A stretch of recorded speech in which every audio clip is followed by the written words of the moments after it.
Voilà, ils vont arriver, ils traversent, ils vont arriver en face en fait dans la cour d'un particulier et ensuite, bizarrement, ils vont être obligés de rattraper la piste cyclable qui mène au bourg un petit peu plus loin sur la droite. Un plan vélo doit être développé de plus en plus dans les communes. C'est quand même pas normal que une piste cyclable soit ni faite ni à faire comme ça. Ça aurait été bien de paysager cet axe juste pour pacifier la circulation, pour dire vous rentrez dans un village, dans un vrai village, et il faut faire attention aux gens qui circulent tant à pied qu'en voiture.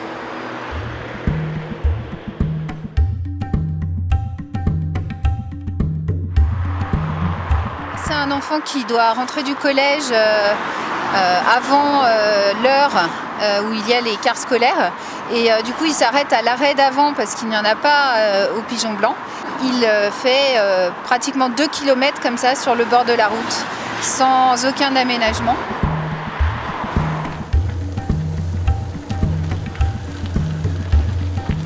Il y a sur notre commune de nombreux chemins qui permettent de ne pas emprunter les axes dangereux. Malheureusement, ils sont mal entretenus et ils sont donc impraticables quand on veut circuler rapidement en toute sécurité.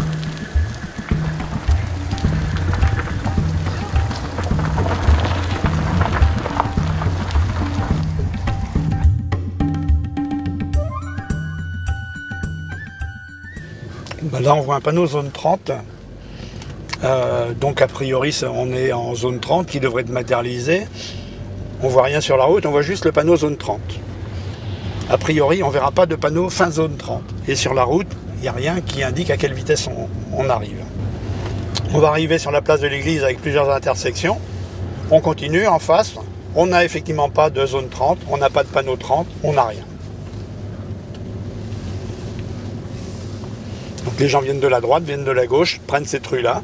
Et on est censé être sur une zone 30 qui a été indiquée à l'entrée. Et il n'y a rien d'indiqué. C'est une route départementale, mais on a une agglomération et c'est la mairie qui assure ce genre d'informations.